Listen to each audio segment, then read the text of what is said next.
Welcome to the 40th meeting of Junto Club. On this episode, we learn why people need to start focusing on envy instead of greed, and we discuss a hot topic of the day, inflation. For any questions, comments, or if you'd like to rant on something important to you, email juntoclubpodcast@gmail.com. This is Junto Club.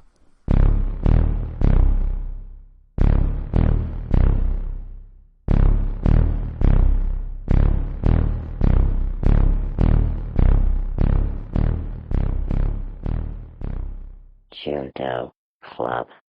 Welcome to the 40th episode of the Junto Club. So this is a podcast inspired by Benjamin Franklin, where he made a Junto Club several hundred years ago, where he and his friends would talk about business, politics, philosophy, the science of the day, try to learn about the world, improve themselves. So we're trying to do something similar, discuss at least semi-important issues, read a little bit, one person will read about them and kind of bring what they learned into the group. We chat about it. So that's what we're doing. Today is March 27th, the 40th episode, and we'll be talking about inflation because it's a hot topic lately. I mean, it's been a little bit of a hot topic for a while now, but it's continuing to be an item of concern. But before that, we always start with a quote, often from Benjamin Franklin, but we're starting to branch out more. And that's what Shu starts us off with. Yeah. So take it away, Shu. All right. Today's quote from Charlie Munger, as I mentioned before, is to me is the modern day Benjamin Franklin. And he's 98 and still kicking, actually. And then today's quote from him is, quote, "The world is not driven by greed, it's driven by envy," end quote, by Charlie Munger.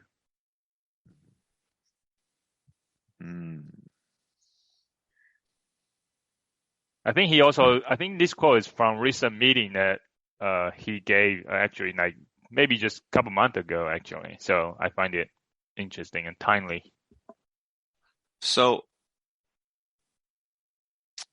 I think I feel like there's some truth to it because you can have situations where like in an economy or like a country, like the average standard of living goes up, but wealth inequality also increases. So even though people are doing better off, they're like less happy because they see other people like getting, even more. And you could argue that's like some element of envy, right? It's like, well, I'm only 10% better off, but these rich people are getting way better off, and then they feel like the economy is worse for them, even when like, if you look at like the objective, like how much like wealth they have, it's gone up. Yeah. But it's a big component, but I don't know if I'd say it's bigger than greed because, well, rich people who aren't envious of many others are still happy to make themselves much richer. So I feel like greed's just a strong will force. Yeah, but they probably don't need to work as hard as like other people the people that are not as rich as them, right? So those people might work harder and then drive the world forward. I don't know.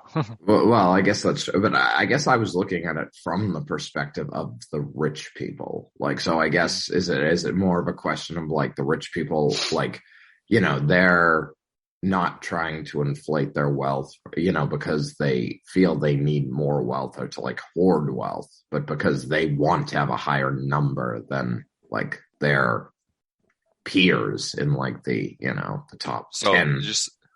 So even if you're saying like, even if you're rich, like unless you're like literally number one, they might be envious that their billionaire friends have more mega yachts. So it's not even necessarily, not necessarily just more, just like the numbers higher or something. I don't know. Like, I guess at that point, it's like, it's more of a like envy that I'm not number one on the list versus like, versus like actually wanting to hoard wealth. So like, so I guess that may be like the differentiating thing. It's like, I don't need to like hoard resources. I just want to be ahead of you in the race of life, in the game of life. So yeah, actually, that remind me of like greed. I think only kind of apply to money. We make you think about money, but I think envy can apply to every other things, right? Like status, power. That's why I think what politicians are motivated by, right? It's like the power and then the status, right? Well, I think you could. So greed's definitely usually used for money, but I think you could make a similar argument where like you're Greed, power. greedy, yeah, for stuff. So I guess the difference between greed is just wanting way more than you need versus envy being like upset that someone else has more than you, right? Yeah. Is a very loose level. I don't know. It's Yeah. hard for me to imagine the mindset of people who are like super rich. So I feel like we're all just speculating, right? So like, so exactly, that's why we are actually that's why we are easy to imagine. Okay, someone's like getting paid. For example, like Mike is, getting paid more than us. So we are envious, right? So we are trying to make more money than Mike, right? In the future, that's why we're harder. So yeah. And I just right? try to keep you envious. Like, yes. I mean, I'm not trying to act like I'm a saint or like a great person, but I'm not a very envious person. Like I've never been like, oh, that person makes more money than me. I'm like upset with them. So it's a hard mindset for me too. No, I mean, particularly like, I don't know. I guess the only like areas of life where I feel like I'm envious are like maybe areas where it's like I don't like it's something about me that is like I feel like is a shortcoming. Like when I'm at CrossFit, I'm like, oh, I'm envious of that person who can do 90 pull-ups unbroken, But it's like that's because I want to be able to do 90 pull-ups unbroken, and it's hard. Like, so yeah. So I don't know. Going back to Matt, that you mentioned that you are not envious. Why do you think? I mean, I guess I'm always curious now. Where does that come from? Where did that come from? Like, I don't think it's not like a mindset. I didn't have like a spiritual enlightenment. I think it's just my brain. Like envy in the sense where I feel ill will towards someone for having something that like I want, but I don't have, but they have. I don't think I've ever felt that emotion. It's just like my brain has never triggered it. Like I said, I'm not trying to act like I'm a better person. Like I certainly have my own negative emotions, right? Just like anyone else. But this is one where it's weird for me. I don't know. But is it your brain or is it your upbringing, like your family? I was wondering, like anything your parents did or anything that people that did that raise you in a way that such that you don't that way, or just I don't know. Nothing stands out. I mean, I had a pretty middle class lifestyle, right? Yeah. So like, I mean, we clearly weren't rich, but like I never had like any needs that were not met. So that I'm sure that doesn't hurt, right? Like if you grow up comfortably, like you're not worried about like, how you get food or if you can like, get a game you want or something, right? So I think it's just more like just confidence. Envy is more maybe just like, and in the rule, envy could be you're not confident in yourself, right? Insecurity and stuff. So maybe because you're confident in yourself, comfortable in your own, as you, I guess maybe I was wondering like if your parents did anything that to, I don't know, make you feel that you just, I mean, instill that kind of confidence in you, I guess. Yeah.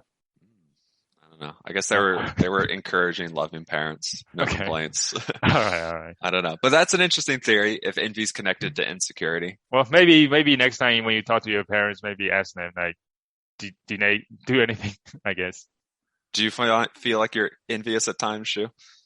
Oh yeah, all the time, insecurity. So that's why, as I said, that's why I cut my hair because I was insecure about my own head shape and how I look without hair. So that's why I said, oh, maybe just get over it. So does that mean you're envious when you see other people's like head shapes and or hair? You're like, no, I'm just basically not very confident in my own looks, I guess, right? So in myself as well, in other stuff, but just a lot of that insecurity stuff. So that I try to, So that's why I always like. I guess I envious of your being without envious. I guess envious of your confidence in a way, right? I'm curious. Well, I mean, we don't need to dwell on this too much more, but I guess I'm curious about because I agree. I agree with you, Shu. Like I communicated it poorly, but I guess I'm wondering about how, the self-doubt aspect of envy. Like, I feel like people, so you're and often the way I handle self-doubt or I'm envious of the person doing the pull-ups is I turn it on me and be like, okay, that's because you're inadequate in some way. Yeah. And that will motivate me to work harder. I think maybe this quote may be more interested in people who are like, because there's sort of two paths, right? When you see someone who has things you don't have, or you see someone who can do things you can't do. And the two paths are like, well, that's like inadequacy in me, and I'm going to work toward it. Or fuck that person. Like, like that person has stuff like that I want to have, or, like that person got it unfairly, or, whatever. Kind of internalizing or externalizing responsibility. Exactly. Yeah. So, it seems as though we're describing more like internalizing it. But I think, that maybe it could be more like there's also the externalizing, and I don't know which the quote is more referring to. But. Yeah. And that's, Charlie Munger, he was pointing out that people are about the first one. I mean, one of them is that people are less happy today because they are obsessed with what everyone else has, basically. Mm-hmm. Right. So it's envy. Like because they're less happy, right? They internalize it that, they are not inadequate. They are just feel bad about themselves, I guess, like insecurity in a way. Mm-hmm. So referring people like me, that's what I'm saying. I see. Okay.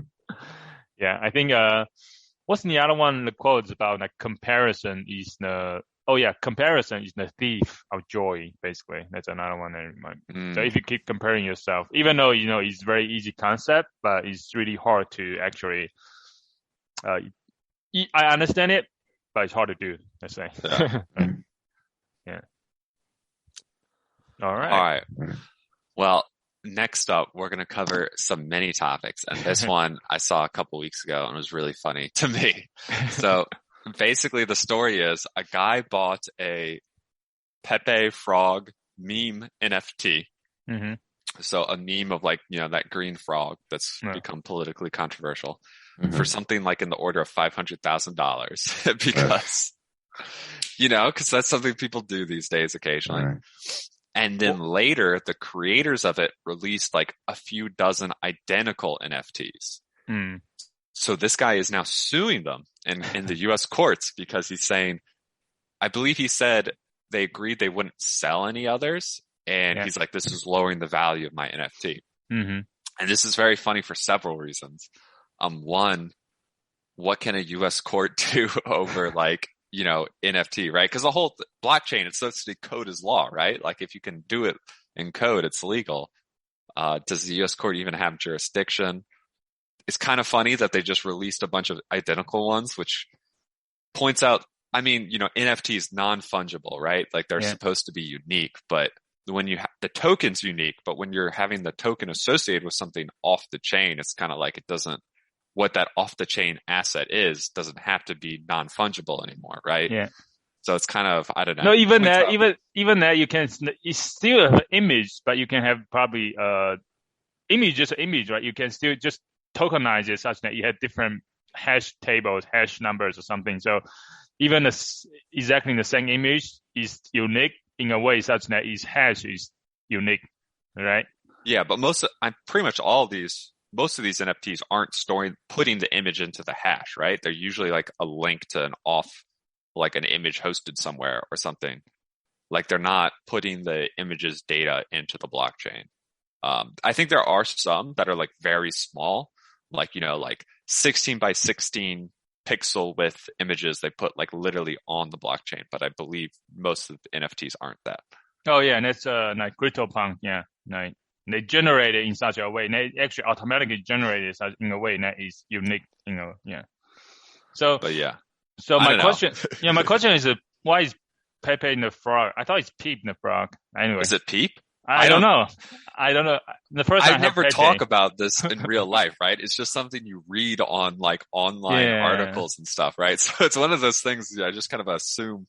I think everyone assumes they pronounce it the way they read it first. So why is it controversial? And that's what I'm saying. I know it's like associated with the far right, but I don't know why it wasn't association. Like it was just a meme, but then it became a meme that was popular with the alt-right, borderline. What was the meme in the beginning? What was the meme? I think the first one was just like sad. Like it was just a picture of him being sad. So people would like throw it up, like be like something depressing happened in my life. And then the picture of the sad frog. Pepe Frog. But yeah. So I don't really care about the political controversialness. I just think it's pretty funny that someone had their non-fungible token, have a bunch of copies released, and then is suing over it. So this person essentially owns like JPEG 1 of the meme. I guess and that's then, the way to put it. Yeah, these people, and these other people own, 2 through 10 or whatever. It's the same image, just 99, repeat. Yeah. Okay. Yeah, well, that's one thing about NFTs. It depends how it was constructed. The contract was constructed. Mm-hmm. So if you're looking at Bored Ape Yacht Club, you guys heard about it, right? He's selling like millions of dollars, right? One Bored Ape. I think even Jimmy Fallon bought one, right? And all the celebrities they bought in too. And for those, actually, you got that token, you got that image, right? In the Bored Ape, you actually got all the rights to it. You got all the what do you call that? Copyright. Copyright. You got all the IP. No, a lot of times IP are not associated, right? Like, I think CryptoPunk, you have the image. Now you bought a token, you got an image, but you actually don't have the IP, right? And that means you cannot go sell the image of it, basically. But Bored Ape Yacht Club, you actually can do it. Now a lot of people like have owners on the Bored Ape. They actually put an image on sneakers and all this stuff. They can sell it, put it in a coffee mug. Like, you got an IP associated with it. But not all NFT are made equal, right? Because how the contract is like. But this one sounds like in the contract originally, like this person bought like $500 million, but 500,000, 500,000, well, 500,000, sorry. And then, but there's no IP associated with it, right? So he just bought that image, but the owner of the original Pepe, who is the creator, can still do a lot of stuff with it, right? So, so I think I think the contract was written in a way as such that I don't think in the case he's gonna win. Probably but not. So it's kind of funny, right? But it does. Someone did mention. I saw a comment. It was like, imagine trying to explain to like a 60-year-old judge how NFTs and the blockchain works, and so there's an element of randomness because the judge and I don't think this would be a jury case, but like the legal experts are going to have no idea of what's going on technologically, because even the people who like study this struggle sometimes. So there's always randomness that they just interpret it weird and then just rule on it, right? Make a crazy ruling. Who knows? Yeah. Well, unless they hire Kim Kardashian as a lawyer, I guess. That's something that would make this case more interesting for sure. Yeah, she got her lawyer degree, right? I did not. Oh, you did not? She actually, even though a lot of people like shitting on Kim Kardashian, how she like a celebrity but not really have no talent, but actually, I mean, she worked really hard, and she woke up like, I don't know, 5, 6 a.m. But anyway, she eventually got a lawyer degree. I was like, okay, cool. All right, I didn't know you're a Kim Kardashian stan. No, I just like how I'm looking at business, right? I mean, for someone that make into like the Kim Kardashian and the family, the Kardashian show, make into such a business empire, like this, I mean, not everybody can do it, right? So, yeah. Cool. All right. You had another topic you wanted to bring up? Oh yeah, talking about NFTs and stuff. I realized recently, not recently, but I had heard a lot of people when they try to find the new coins and stuff, they will go just go on Reddit every single day and see what people are talking about, and go in Discord servers and hearing what people were talking about. But these two are on a platform that I don't really understand. I don't use it that often. So, or since you use Reddit a lot, I guess what I want to explain, I just curious, why do you think Reddit is such a platform that a lot of people crypto people go in there and talk about stuff and then find new coins and stuff like that? Even do you use Discord anymore? Oh, really? One thing about Discord is so confusing. I try to use it. It's like, oh, this is kind of confusing. Why do you use server? You can create a server. Anyway, so let's start with Reddit first. Okay. So, I mean, are you familiar with the old school forums that are on internet still? Like people post a topic and people post comments and stuff? Not really, but I have come across them once in a while. Yeah. Okay, well, I was gonna say Reddit's just like the new version of like an internet forum. Mm-hmm. But it's just like a really big one. And Mm. I guess what makes Reddit different than most I mean, it's essentially social media, but there's a Yeah. few differences. Is one that it's generally anonymous. Mm. Oh. Content it's grouped around categories, not people, right? Like, so it's not like your YouTube channel. It's about like there's a subreddit, which is like, a place for some topic, and anyone can post things, and you can see who posts, right? But generally the content is largely anonymous.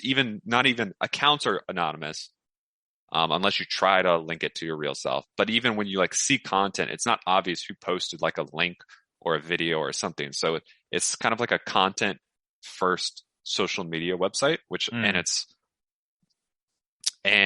got like a discussion, which every social media has comments, I guess, but they have like the upvote downvote system to show like who determines like what's shown more, which I guess is also common now, but like it's pretty good for discussions. I think that's probably the two big differences, is like focusing on content over like people, and more discussion friendly. So this naturally makes it good for what, at least smaller, like kind of subculture stuff, right? Like if you have some weird thing, which let's say NFTs, I guess they kind of blew up, but like before they were smaller, right? Like, so you could have a subreddit about it and people like sharing what they found. And of course, if you think you have a good NFT and you bought some, you want to share that with other people, right? Because if they buy it, price goes up. But Pump and dump. Yeah. That's right. Pumping it. Yeah. So that's my explanation of Reddit. Okay. What channel what topics how do you use it basically? I mean, I use so there's an all page, which is like not any specific subreddit, but just looks at everything. And I like to just check that out, because you never know when you see something from like some random subreddit that is, interesting or funny or whatever. And then I have like subreddits on stuff I care about. Like, there's a couple political ones I look at. If I'm playing a video game a lot, I'll like look at that subreddit often. I think that's actually how I got started, is the StarCraft subreddit. It's like 10 plus years ago when I was playing StarCraft 2. I started seeing people like link to this Reddit on it. And at first I'm like, this website's so ugly. But once you get used to it, you're like, oh, this is so much better, because like it just shows you a lot more info, like stuff at once, rather than like, the Instagram style, like one big story that you scroll down that's more popular. So what are the politics topics or channels? Do you call it channels or topics? Subreddits. Oh, subreddits. So what are the politics sub-channel, political subreddits? There's a subreddit for every political philosophy. Sorry, for what? What do you follow specifically? That's too personal, all right? Oh, really? Yeah. Why? I got, like, my Reddit account is personal and anonymous. Oh, really? You'll never find it out. No, I'm just saying that what political subreddits you follow. Give me an example of one. I mean, the biggest one is just politics. There's one that's literally just r/politics. It's U.S. politics focused. Oh, give me one that's not like all right. Besides all right. That's not all right? Yeah, besides all right. I know you follow all right, so. I do occasionally I don't subscribe to it or anything. I do occasionally stop by the conservative one, though, just to see what is on it. Which one do you recommend me to check out? Conservative. I mean, yeah, if you want to see the general right wing, I guess conservative. There was one I think just got quarantined. So quarantined is where if you go to it, it gives you a warning that's like that like it's basically filled with bullshit and misinformation. But there's one called like Gen Z Dong, which is basically like Gen Zers who like support like the Mao communist like stuff, and it's a really weird place. But they slowly over time they banned the most extreme subreddits that get a little too crazy. So interesting. But yeah. Okay. All right. So I think I pretty much understand. To be fair, Gen Z Dong is a pretty good creative name. I can give him that, but one thing. So I guess I use Reddit a little bit. I think I understand it quite better. But one thing that I don't really new to me is the Discord server, like Discord. Right.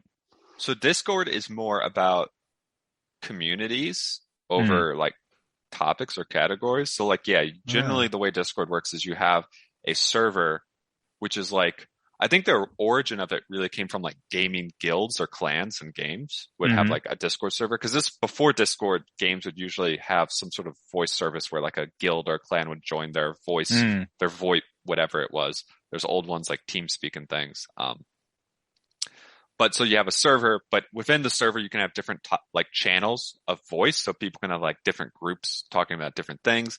And they also have channels that are just like text, like a stream of text. So when you make a comment, the next comment comes up and it just flows. But Discord's very community focused. So like you have a Discord server is for some sort of community. These days, like a video game clan, a YouTuber or Twitch streamer will have their own Discord that there's like their community of followers. You know, theoretically a business could have a Discord. I actually think it's better than Slack in a lot of ways. But it's much more kind of Discord's clearly for like, you know, internet use, right? Like stuff that's very online, it's not designed for professional use. But what do you use Discord for? I don't use it a lot, but usually just if I'm like, there's like some people I know who will like play games and stuff. There's some who are just like online friends that I met in games, and then sometimes real life friends will get on Discord too to chat and do stuff. Got you. So we could host this meeting in Discord instead of Zoom, actually. Oh, maybe we could do that in the future. Well, so what community are you in? Discord? Yeah. Like none. But like there's just one server that some friends set up, and like that's pretty much it. And the reason like when we talk about NFT and then we talk about Discord is like a lot of like NFT stuff are actually happening in like crypto stuff happening in Discord. And I was like, I've heard of that. There's like a Discord server. Like if you make a new token or coin or whatever, you make a Discord server for it, right? Yeah. Yeah, which kind of makes sense because the like DAO is very much like when you're talking about decentralized organizations, right? Autonomous organizations, the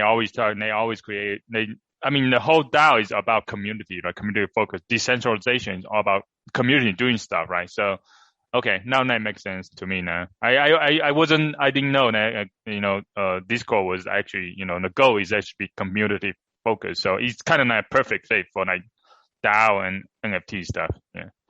Yeah. Crypto stuff. Yeah. It's like first and foremost, it's just like a voice chat service, but it's done a lot to like evolve past that. But I think it's pretty good. I don't use it a lot, but okay.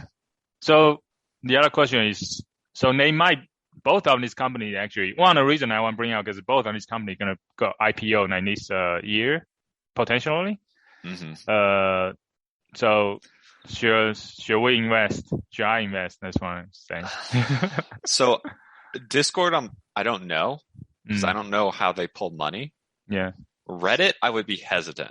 So there's two sides to Reddit. So on one side, it's extremely popular. Like it gets like a ton of people use it. Yeah. So it's so if you have like a major website that gets a lot of views, it seems like on the surface, you're like, that sounds good. But Reddit, as someone who's used it for a long time, has historically had an issue with getting funding, like being net positive income. Cause there are a few ads and they do like, you can pay to like give awards to comments or posts. So like little money. So you can give like a gold or a platinum or something. But I don't know. It just seems like Reddit doesn't pull that much revenue and it's been traded. Like I think the ownership's changed hands a few times because people like own it for a while and then they'll be like, well, this isn't really making any money. So like we don't really want it anymore. Yeah. But it's hard because like it has, I don't know. Maybe it just needs the right way to monetize it because it's got like the people going to it infused, which is like the first thing you want, right? Like if you don't have people using it, you're hopeless. But I feel like it has good NLP possibilities. What? Like I feel like it natural language processing, just to like harvest the data. Yeah, I mean, I don't know. You don't have to own it to harvest the data, right? You can just have to scrape it. Like it's all, and it's not like Pinterest or shit where like if you don't have an account, you can't like see that much. Like you can just do you can't make content, like submit something or comment, but you can see everything, just anonymous, not logged in. No, I guess scraping is fair. Yeah. And I guess most of the accounts are, as you say, pretty anonymous. So it's not like you have user data to work with. So yeah, it could be pretty hard to monetize it beyond what anyone could. So why can't you just put the ads on Reddit? Like when you go to the front page, you have ad and then people just see it right away? They have a few. Yeah. I think, I don't know. Maybe, I guess their ads just like, maybe it's just the way the website is, like ads aren't as effective or they can't, justify the price. I don't know. I feel like, if you have an ad, sometimes they can be very easily targeted, right? Because if you have topics, right? Yeah. Just like, you know what people are interested in, just put it whatever ads can they more targeted, right? That does make sense to me. Like, oh, you go into the fitness subreddit and everyone who's trying to sell like exercise programs or nutritional shakes and shit, add there. So that makes sense. But like I said, I don't know why. I just know that apparently they've had trouble getting into the black, so to speak. Okay. Gotcha. Yeah. Okay. I don't know. Same thing to Twitter, right? Twitter has similar issue. We are monetizing it too. So. Oh, like it's used a ton, but like getting it to actually make money is tricky. Yeah, that makes sense. Yeah. Probably same thing to Discord, to all these social media stuff. It's very hard to monetize it. So this is going to really reveal my Discord ignorance, but I'm not sure, like, does Discord servers, do people host those on their own computers, or does Discord, because like Reddit and Twitter have their own servers, right? To run everything. Really? Yeah. Like Reddit you don't run that on your computer, right? They host the servers. You mean you don't run it on your own computer? You don't. But Discord, Reddit you don't. But Discord, people, when they make their own server, is that literal? Like they run a server on their computer? I don't think so. I think it's mostly running on Discord servers too. They just call it server. And that's why server confused me. Why do they call it servers? Because anybody can just go out and create a server. Okay. Because you don't create, Because like it evolved from older voice applications where you literally hosted your own server, right? So I think that's why the name at least aligns. I didn't know if they had changed that. Like, no, I don't think you need to do that. Yeah, no. So yeah. Okay. So then Discord's arguably hosting even more data, right? Like, I guess voice isn't that expensive, but community. Yeah. So, I think sometimes in the future, they just need to, like, for example, someone create a server or community, you just need to pay whoever created, right? Like share revenue a little bit, Yeah. I don't know. Anyway, so that's cool. So anyway, so that's good to know. So I can make my decisions when they are IPO soon. if they just be cautious about how they talk about monetization, right? I guess that's the big question. Like, can they do it well? Yeah. All right. We are on to the main topic. Yeah. Okay. Inflation. What do you guys think it is and what causes it? We'll just start with that. It's when the government prints too much money. No. Well, I guess. It's all about debt, right? Now you have too much debt, and like same thing. Like interest rate is 0, so people keep borrowing money. And they have a lot of money to spend. So and once you have a lot of money, that means people can buy more stuff. When you buy more stuff, demand increase, but supply kind of remain the same. So of course, supply is gonna, price is gonna be, if you have more people want the same thing and people have more money, of course the same supply, the price of it gonna naturally go up, right? So I think Shu really hit on it there. So yeah, just kind of background, like inflation is defined as like the change in prices, basically, measured by, they take like a collection of normal goods that people have to buy and looking at how that price changes over time. But yeah, it really comes down to, based on what I was reading and watching, it comes down to, supply versus demand, or aggregate supply versus aggregate demand, right? So, because those determine prices. Like in a market economy, the main thing determining price is supply and demand. So, prices going up, the implication is those have changed in some way. And there's a lot of people who basically, as Mike did, kind of like point to, inflation as just government printing money. But it's not that simple. That's like, it can happen, obviously, right? If you print too much money, you're going to cause Just to be clear, that was a joke. Okay. There are people who say it not jokingly, right? Yeah. Like, are basically like, the government should never print money. Right. Which is dumb because the increase in, like, we're increasing supply, right? Over time, we've continued to increase production. So our supply increases. So if we don't print at least some money to meet that we'll have deflation, and then theoretically, if you balance it perfectly, you'll have inflation. Or sorry, you'll have no inflation or deflation whatsoever. Shoes now cut off. Yeah. Sure, we'll just keep going. No, I'm still here. Okay. So yeah, so you can kind of break it up into two categories. And these categories contain, and I guess recently with COVID, I think there's kind of multiple factors that are kind of causing inflation, which is why we see a lot of it. But so one is called demand pull, which is like demand driven inflation, which includes printing money and like all the stimulus stuff, right? Right. So obviously we had a lot of stimulus payments to help the economy during the COVID times, people out of work and stuff. And, obviously printing money, letting people buy more stuff with more money when you haven't increased the supply at all is going to create inflation.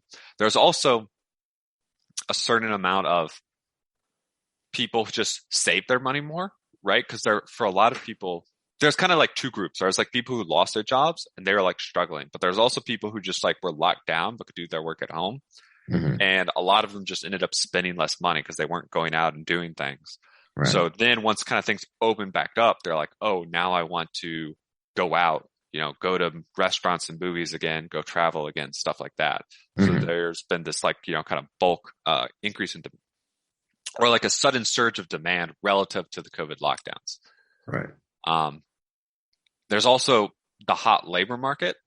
So we got like a pretty tight, like we've all heard about, like there's been a tight labor markets causing wages to increase, particularly like kind of like bottom level wages of like laborers and stuff, right?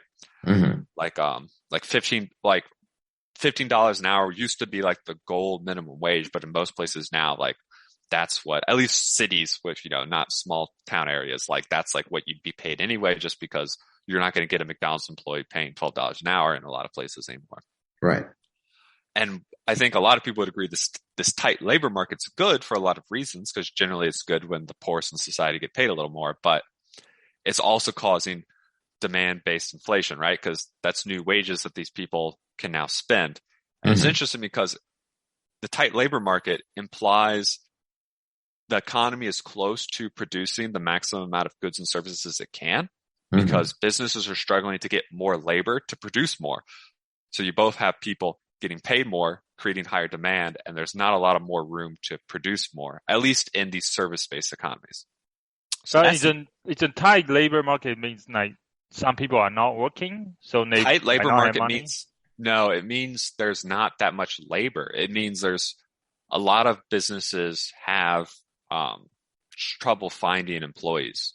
So the unemployment's super low right now. We're like at like the lowest since like 40 plus years or something. Yeah, well, but why this happened suddenly though? Like, I feel like right before the pandemic, there's no shortage of labor, right? Well, unemployment was low before the pandemic. And obviously it spiked really high during the peak lockdowns and stuff. Yeah. I think, so there's a few theories. I didn't go into this as much, but a few theories is one, because of stimulus spending, like, government checks and higher unemployment, some people are like, well, people are just deciding not to work. And if you aren't looking for a job, you're not counted as unemployed. So unemployed is people who are trying to work but aren't. So there's the workforce participation is actually down. So I did see this stat. So workforce participation is lower than pre-COVID levels, so less people are just working or trying to find a job. I mean, also a non-trivial amount of people died. And in more people, there's also a surge of people retiring early, which is not your normal. Yeah. I don't think that's the biggest factor for things like fast food workers, but there was a surge of people who are just like, I'm just going to go ahead and retire now. Well, because, why keep trying to work through this craziness? So I think there's a few factors that kind of have, I see it now. Because I think one thing is like during the pandemic, a lot of people like, get stimulus check and then they don't want to work anymore. But during that time, there's a cringe of like, of labor shortage. So a lot of people so a lot of companies are raising their money to raise their salary. And now everybody came back. And then you cannot lower salary anymore, right? So the salary is going to stay the same. So a lot of people are now coming back. We are getting the same salary. Yeah. So that's why people getting paid more now. And that way they have more spending power. Okay, that makes sense. Yeah, That's like a sticky price is what that's referred to. Like wages don't go down really. Yeah, you can't take it away. Just because people don't accept it. They're just like, fuck no. Yeah. But what were you going to say? Oh, I was going to say, what's the first one before this one, labor shortage? Oh, before this was just stimulus spending and people saving money during lockdown. So these are, like saving I said, demand pull in economics terms, demand pull. So things that increase the demand because people have more money. And then the other side is the supply push. Yeah. So inflation created by supply, because just like creating more money or people having more money, increasing demand, if your supply goes down, that's going to increase the price, which increases inflation. So, we still have lingering supply chain issues, right? So during COVID, the supply chain had a bunch of problems. Production went down. And I think that's, spoiler alert, that's probably a bigger factor of the inflation. You mean the supply chain issue? Yeah. Yeah. If you look at the CPI, the Consumer Price Index, and like how they measured, which items really like are driving inflation, one of the biggest is used cars. Used cars are like had a huge jump. And that was like a decently like a reasonable weight. So that's been like a big cause of it, right? Yeah. Another one recently is energy, which, Russia's not helping with that, but rising energy costs also create, this sort of supply side inflation because rising energy costs increase the price of everything, right? Like to produce or transport anything pretty much. Including the people who do the services that you want, even if it's talking about a service, not a good, that increases the prices. This one could be a problem because this one might stick around longer. Energy? Yeah. So people are going to fix the supply chain bottlenecks, right? Like people are working to build more shipping containers, more factories, more chip plants and stuff, right? That's going to be resolved eventually because businesses are going to be like, well, there's money to be made if we produce more. But energy is a tricky thing. Not just for political reasons, but also because in general, a decent chunk of the world wants to address climate change. And you can't address climate change by making oil and gas cheap and, easily available, right? Like that doesn't, that directly is counterproductive if you want to get the world off of fossil fuels. So this might be something that sticks around more. But now, so those are what I would say the two main traditional ideas, the supply push and demand pull. What's the current inflation rate right now? 7%, I heard? 7% year over year. So that's like what they'll throw out is like, oh, for February, inflation was 7 point something percent. And some people misinterpret that as things inflated 7% in February. But what that is if the February rate was continued for a year, so for 12 months of it, you would have seen a 7 point something increase. Yeah. Damn, that's a lot. What's the historical inflation rate? Before the normal, what most central banks aim for is 2%. And actually for a while we had been, I think, undershooting that by a little bit. So 2% is a good, like a little bit of inflation, but not a lot. Like it's not so much healthy. that people, a healthy amount. So it's not so much that people are like, oh, my like wealth and income's being undermined constantly, but a little bit of inflation is good because you want people to use and invest money, not just sit on it, right? That's better for the economy where, for the same reason, deflation being the extreme is bad because if just hoarding money makes you more money because deflation increases its value, that's not good for the economy, right? Gotcha. So you can think of inflation as, well, people often talk about like rich people like hoarding wealth, but most of that wealth is in things like stocks and stuff, right? And the reason it's in stocks and like investments in companies and things, not just sitting in a bank account, is because of inflation, right? They want to try to beat inflation. So they use it. And in general, it's good when they invest money into companies and things. It's better for the economy and the country as a whole. So anyway, so those kind of the supply push, demand pull, those are like the kind of two main traditional ways, supply and demand, creating inflation. There's a couple other things I wanted to bring up though. One is I think lately you might have seen Bernie Sanders or even some other politicians talking about like corporate greed because we've had inflation. Some companies have been also having like really high profits, which isn't surprising because prices have gone up, right? So if you can sell, some amount of stuff for a higher price, that's going to make you more money. So it's funny because I've seen people literally say like, oh, inflation is just corporate greed. They're just like, profiteering to like charge more, which I think is very silly because it would imply that before we were having high inflation, corporations were just feeling, benevolent and were charging lower than they could have out of the goodness of their hearts, which I think everyone would recognize as obviously ridiculous. Corporations are going to charge as much as they can, whenever they can, to make as much profit as they can. Almost always. There's a few exceptions. But. Yeah, and it's Bernie Sanders and Elizabeth Warren, right? Warren also tweeted something about that too. And I don't know, it's just seeing them talk more and more on Twitter and on Insta, I just feel like, oh, damn, I used to like them. Now I was like, damn, are these guys really dumb? Well, I just like them less and less based on what they say, right? I know. So like, Elizabeth Warren, I wonder if she believes it or if she's just like, this is easy political points, right? Mm-hmm. Just because it riles people up, right? Oh, like inflation's cutting into like, inflation's hurting my bank account and you made profit. Like, why couldn't you just made less profit and charge less money, right? Yeah. And also, I think she was Harvard professor in economics or something. So I assume Elizabeth Warren knows better, and this is a political play. Because it sounds good, right? If you don't think about it. But like, even if you're not an economist, again, if you just think about, this would imply that previous to a few years ago, corporations were willingly giving up money to help people. It's absurd, right? No one believes that. No one thinks corporations are like wherever, like just a few years ago, were trying to help people out at their own expense. So clearly inflation is caused by like, market factors, which to change the prices, and corporations just charge the price they can, right? Yeah. So this is kind of, it's something that's been said around, but it's a little bit ridiculous. But there's one other thing. I don't know if this is like proven, but it's something that's come up. It's called demand shift inflation. So the idea is with the COVID lockdowns, a lot of people shifted from spending money on services to goods. So, going out less, getting, not having a waiter serve you at a restaurant or doing things out, but a lot of people started buying things with the money they had because they were accumulating it. Mm-hmm. Well, here's the thing. The price of goods can change faster, right? Yeah. Like, it's not like things on Amazon and shit change their price all the time. Companies have sales that come and go. So we're kind of used to that. But as you mentioned earlier, wages are sticky. Wages don't come down very easily at all, if ever. And most service things, jobs, like a big part, if not the majority of their costs, are the wages. So you have some service cost.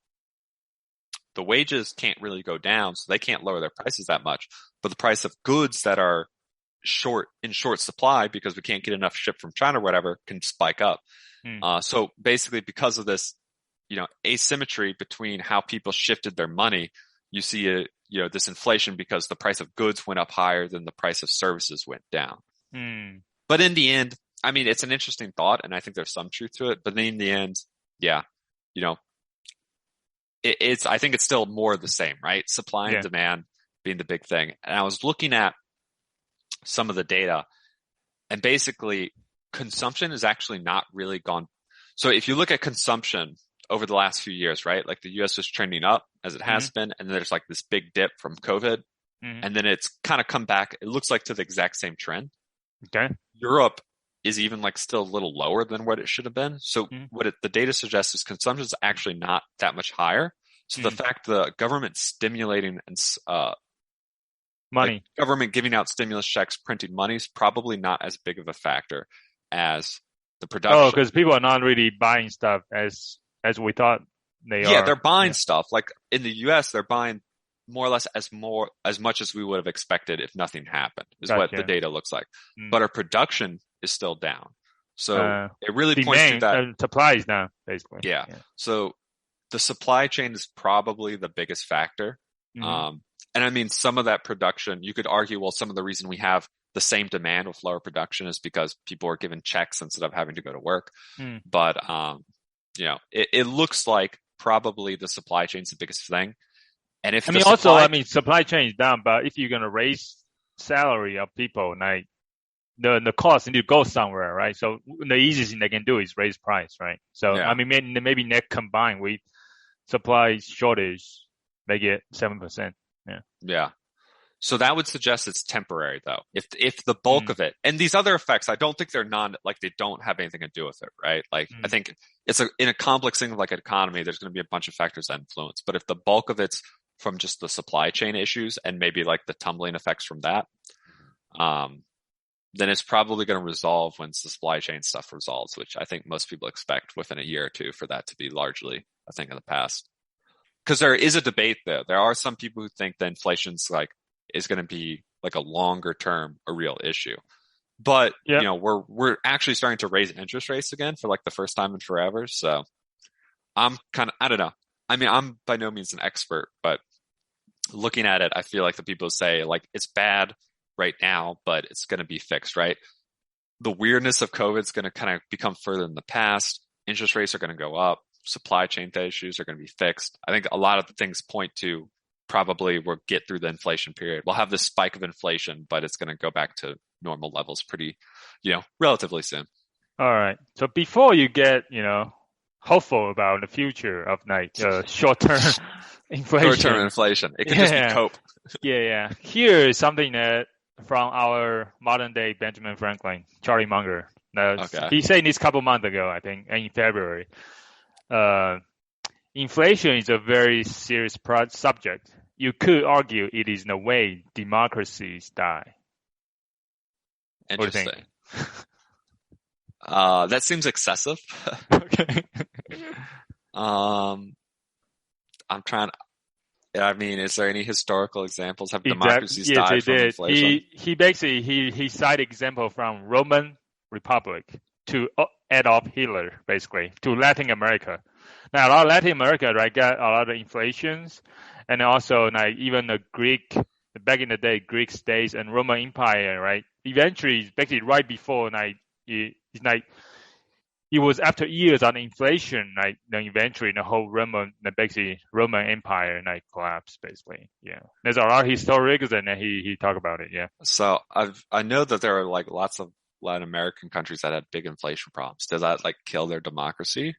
Or just ruin their economy? Of course, just look at, I guess, Venezuela's, I don't know, all the other countries, right? Yeah. Also, I feel like I've heard so many reasons that the Roman Republic fell. I feel like every single political view is positions this is why the Roman Empire fell, because they didn't do what I'm saying is. So that's why in the next that's book, a different issue. That's why in the next book we're gonna talk about in the future topic. I think you might be the one good person to read it instead of me. Is the one I posted is called, I think, Ray Dalio's new book, right? You remember I posted on? I think so. Yeah. What was it called? It was something like Why Nations Fail, right? But it wasn't that. Yeah, it's called the Changing World Order: Why Nations Succeed and Fail. In that book, he actually talk about one of the main things he talk about is the debt cycles. And then the inflation is one of the big things that he talked about. So I think we might have a better understanding of the cause of that, everything he found that book. So maybe you should read it. I'm gonna read it too. So then maybe we can talk about it in more detail. I think it's a pretty dense book too. So I think anyway. So yeah. Anyway, well, one thing that in that book talk about is the inflation. I think that Charlie Munger is very kind of similar too. So yeah. Yeah, no, and I mean, you brought this up earlier because you were inflation's because of debt. And I mean, that can be a part of it, right? Because debt can increase demand. Exactly. But when we raise interest rates, we discourage debt.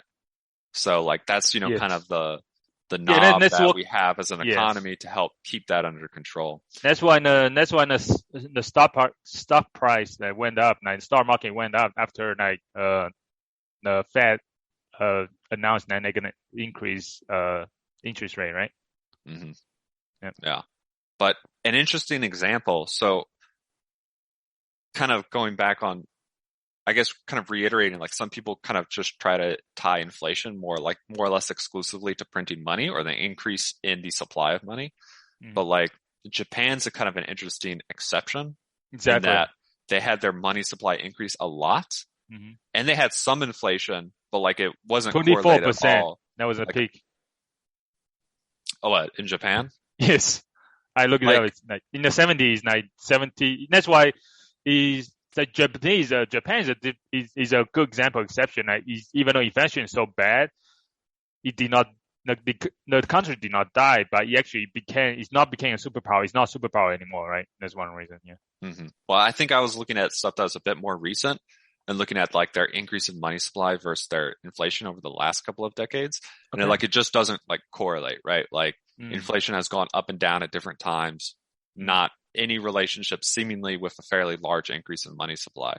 Gotcha. So, like it's obviously printing money can do inflation, but like it's not necessarily the core or only reason. Oh yeah, I'm not talking about the printing money is causing inflation, right? That's not what Charlie Munger is talking about. Charlie Munger just talking about inflation, right? The symptom of inflation, just the inflation is how democracy dies, basically.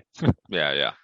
Well, I was just going on a slightly different topic, but sorry. Yeah. Well, is Japan's population hasn't their population also been falling pretty considerably during that time? So you don't have like any of the demand pull, maybe, or like a much productivity. That's true. Yeah, that's true. So yeah, you're right. Japan's population's falling. So you could argue that demand is falling as well. Gotcha. Different demand, maybe. Yeah, well, a different part of the demand. Yeah, because I guess if they had like there was more money but fewer people, then like, yeah. Well, that's why they have all these companies that starting like you can hire a grandson or grandchildren to, grandsons for hire, relatives for hire, basically. Those demands, I guess. Yeah. Anyway, another quote from Charlie Munger is similarly, he also is saying that, so the current situation, like right now, the inflation is the biggest long range danger we have, as meaning we, United States, apart from nuclear war. He's very concerned about inflation. Yes, he is.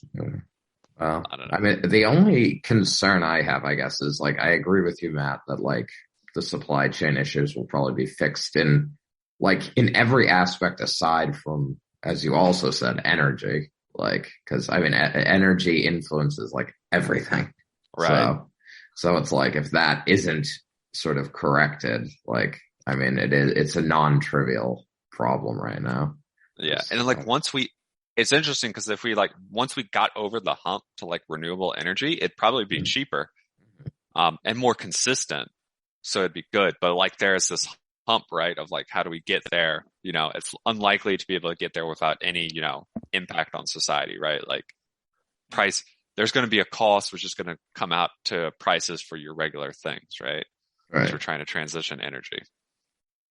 So going back to the main topic about inflation, sounds like you say the main cause is the supply chain issue, right? So something like the data you have been saying, like the demand remains steady from previous, and the main thing is the supply chain issue, right? The supply is down, Yeah, if demand has returned to similar values as pre-pandemic, but production has not, that would suggest that. I mean, in the end, you're still having demand exceeds supply, which is causing price increases, but trying to figure out which is causing the biggest part of that lopsidedness. Yes. So what's the main issue of supply chain right now? Like what are the main issue and causes? The ones I've seen are some factories and other countries that produce stuff we want. Some of these have had time periods where they're shut down because of their own COVID outbreaks. There's all the shipping stuff, right? Like people were running out of shipping containers. People are having ports on like the West Coast and stuff backed up for a long time, things like that. So I think, really just more factories pumping stuff out and more shipping to actually bring the stuff over is what you need to fix it. But okay, got you. And so remember, shipping and also factory being shut down, especially in China, I guess. Yeah. And remember, I mean, our population is still growing, right? So it's not like we will solve it by returning to 2020 levels of importing goods, right? Like we actually need to increase how much stuff we import and produce internally to, keep up with the growing population. Mm-hmm. But I didn't look into that as much. But, I mean, supply chain? Yeah. Well, like the causes of the supply chain issues specifically, but we've all heard the stories of like container ships like having to wait for like weeks off the coast because they just can't even like get in and get unloaded and stuff. So yeah, I'm thinking about that as a future topic too. Like just talk about supply chain in general. Right? Yeah. And then there's other stuff like is related to the shift in demand, right? But like the chip shortage, I think was not primarily due to, factories shutting down, but just like a sudden increase in how many chips people want, right? Oh, like, why is that? Because everyone was buying goods that needs them, right? Like how many people bought like a PlayStation or a Nintendo Switch or shit during the, COVID lockdowns and stuff? Oh, okay. Like a ton of people, right? So I think part of that shift in expenditures from people going from services to goods make goods that, I mean, nowadays so many things have like, even if they're not complicated chips, right? Like it's not like you need a NVIDIA, integrated GPU, but like they just still need simple chips. But like so much stuff that people buy now has that in it, that technology. Yeah, another thing interesting is that why is the Taiwan, like TSMC, is the only place that one of the biggest players making chips, right? Why Taiwan instead of like United States, like Intel or the other Silicon Valley and the big companies, right? Why? What happened? Like what happened there? Like, right? I don't know. Well, I mean, Taiwan made you talked about this. They made the big investment to try to get into those sort of sectors, and I guess we just kind of let it happen, right? I mean, that's art. If you look at from a capitalistic free market standpoint, it's arguably good to let countries specialize in certain things, right? It's more efficient than having everyone do everything. Yeah, what's that called again? Competitive advantage. Oh yeah, man. Comparative advantage might be what you're thinking about, but yeah. But in the same way that we have people specialize in jobs individually, right? Like countries can specialize and there's advantages into that. Just like there's advantages in having like different businesses in one industry in the same city in the US, they gain advantages from having like a shared labor pool of people who know the technology and the business. It's the same thing over there. So Taiwan might already have like a lot of expertise, there that makes it more difficult to start up. And like chip production is a super like high barrier to entry thing, right? Because it's extremely complicated. But yeah, still, I mean, American basically invented chips, right? So nice. Yeah. Well, we basically invented everything modern, right? So this one I didn't read anywhere, but it's a personal theory of mine that's related to the chip shortage in particular, because I don't see it brought up, but overall, the wealth of the world is increased. Like we always focus on like the West, like in the US, we're like, oh, the US and stuff, right? But like other countries, things once we call third world and stuff, there's like a lot of people have left poverty in the last like 2 to 3 decades. Like hundreds of millions, maybe even billions have like, been lifted from poverty. And so you're saying they increased demand. Yeah. They're not necessarily living as well as Americans, but a lot of them have like smartphones, right? Yeah. And stuff like that. Chips. So if you're now producing 500 million smartphones that, now that it's not just iPhones to wealthy people in the US and Europe, but like everywhere people have smartphones, that's a lot more chips to like make and produce and send out, right? So that's just a growth in demand that I feel like people don't look at. And I don't know how much of a factor that is, but surely it has an effect, right? That makes sense. Yeah, I think another thing is I think one thing about like comparative advantage, like capitalism idea is that I think that could be the one issue with capitalism because it makes everything super efficient.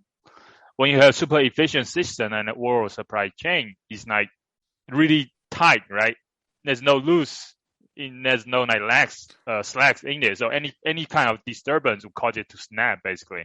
Yeah. Right? Efficiency and robustness are like opposites, right? To make something more robust to, disturbances and issues, you inherently want to make things redundant, which is less efficient. Oh, yeah. That's cool. I like it. Robust. I actually never heard of that before. Robust and efficiency, kind of the trade-off. Yeah. What did you learn it from?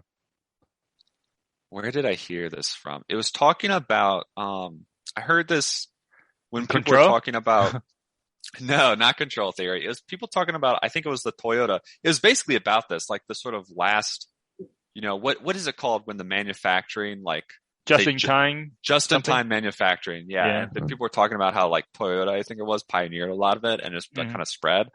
And that's where I first like kind of heard the idea. It's like, yeah, like this is good, but there's like, the trade-off. And supposedly, the thing I heard was like, oh, they're like Toyota does it right in the sense that for certain key items, they do keep a stockpile of them. Mm-hmm. So they try to analyze where the risks are and mitigate that with some, backup safety redundancy. So they're still trying to do just in time, but kind of in like a responsible or smart way. Well, a lot of other companies are just like, well, we'll just in time everything, which maximizes your profit like today. Exactly. But like, as you say, if anything goes wrong, then it becomes a much bigger problem. So basically we identify the issue with capitalism. I know it's tough. It doesn't work. So I'm not here to dunk on communists all day, but it's funny because they'll simultaneously be like capitalism is wasteful because you have too many people. Like they'll be like, look how many brands of deodorant you can buy. This is wasteful because it's redundant. And then they'll be like, when capitalism reduces redundancies to make it efficient, they'll be like, just-in-time manufacturing is like a disaster. Like capitalism is just like going to cause all these problems. And it's like, well, do you want redundancy or not? Like this is not a capitalism issue. It's just like what level do we want, right? Because redundancy does come at a cost. And like costs are real, right? That means more redundancy means everyone pays more. That means more economic impact for everything you're producing, right? Mm-hmm. Not economic, environmental impact is what I wanted to say. So like those are real costs, right? It's not bad for companies to try to be more efficient, but just like it's really good when companies trade with each other, right? And companies or countries trading each other, having their own industries. And that's great in an ideal, everyone freely trades world. But as soon as there's political unrest, like Russia and your oil coming from Russia, right? As soon as that happens, then you're like, Germany. Oh shit, now this is a problem. Yeah. So there's a trade-off between countries wanting to maximize their economies now, which is generally free trade, but also being concerned with the fact that, well, what if bad actors intervene? Maybe it's not even the country you're trading with becomes a problem, but someone else, attacks them or does something, right? Yeah. And your destiny is now linked invariably to this other country, which makes a lot of, countries nervous and they want to try to be self-sufficient, right? Mm-hmm. But self-sufficiency is less efficient. Sounds good. All right. Anyway, this has gone off topic, but that's good. It's related. All right. So I guess the main conclusion is inflation is temporary. Probably. That's cool. There's people who are much more in the know than me that say no, but there's also We'll see. It's good to have a strong opinion right now. That's right. I don't know. Inflation, I don't think it's like, at least, I don't know. I don't feel like I learned a crazy amount, but it's kind of getting a bit more into the details. Like, cause everyone knows like, oh, government gave a lot of stimulus checks, but is that really the biggest cause of inflation? Probably not. Okay. Yeah, I think I can see this. I mean, because I was thinking, if this economy is going, I'm not sure how long it's gonna last, and then should I put money into stock market right now? So if it's like temporary, that could help me making decision. Oh, maybe I can put like $10 into somewhere, or $1 into somewhere. To be fair, I would say temporary is like on the order of like a year or two, right? Not like it's gonna end next month, but yeah. Cool. Yeah. Anything else you got? I don't. All right. That's all from me. That's a good conclusion. All right. A short episode today, but that's all right. Short and better. I mean, quality over quantity. Inflation's not as good of a topic as K-pop, right? So you just can't talk about it as long. True. That's right. It's not as sexy as K-pop. It's not as important to the world. So gotcha. But it's important to Charlie Munger. So that's right. That's why we're talking about it. Well, now I know to root for 2% inflation instead of 7%. So. Instead of 7%. Yes. I mean, did you not know that like 2% is like what all the central banks aim for? I actually did, because back in the day, I took in high school, I took a course on like basically how to manage money. Like my high school actually had that course. And when I was thinking about like what to put into my 401k in that class, I looked up like, oh, inflation is a thing. And so I was like, how much money do I, like if I need, like whatever, $50,000 or $60,000 a year now to like maintain the same lifestyle I have, like, what do I need to like have in when I retire at 60 to maintain that lifestyle. So, all right. Well, let's bring this about towards something we talked about earlier. If 2% inflation is good, what does that say about cryptocurrencies, which are kind of fundamentally deflationary, right? Like, what do you mean? Cryptocurrencies, I guess it depends on which one, because you can make them a lot of ways, but most are designed to grow in value over time, right? Yes. It's the intention. And people want that because the people who invest in a cryptocurrency, they want their money to grow in investment, right? But I mean, if we're treating these as a currency and not as an investment, is that a problem?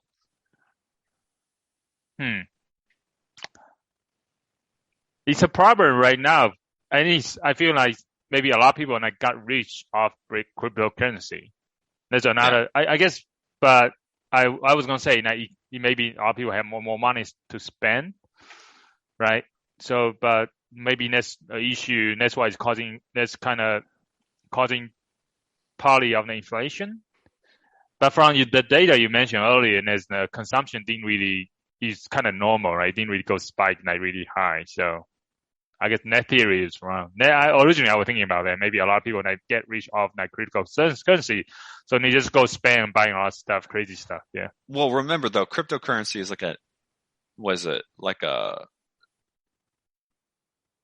what's it called when there's plus or minus is the term for when things equal out over time. I'm blanking on it. Balance. Net zeros. Or net balance. Zero. Equilibrium?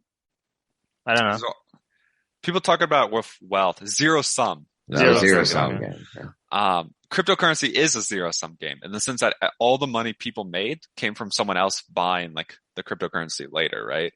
And this isn't necessarily bad. I'm just saying cryptocurrency doesn't create wealth in this way. A new business producing something increases the wealth of society in general. It's just people exchanging money amongst themselves. So I don't think cryptocurrency would cause a real meaningful shift in demand. I guess if anything, it would lower demand a little bit because the more values in Bitcoin, the more money is kind of caught up.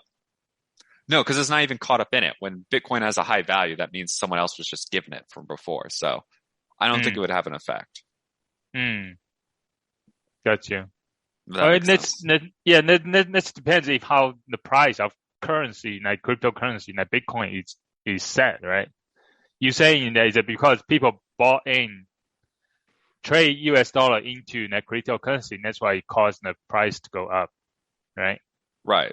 But in the beginning, cryptocurrency just came out thin air, right? It was value and $1, and you say people buying $1, and then some people buying $100. Let's make it push it up, going up, right? Is that assumption or is it do you think it's assumption or that's reality? How the price goes up? I don't think it even. I feel like asking how the price goes up from supply and demand, right? If more people are trying to buy it than selling it, the price is gonna go up. But the thing is, what I was pointing to is every dollar that went into buying crypto was given to someone else, and everyone who made $1 off of crypto got it from someone else, right? So it's a zero-sum exchange of money of US dollars as people exchange around their cryptocurrency. Okay. So there's probably not a real effect in terms of demand change because of that. Got you. Yeah.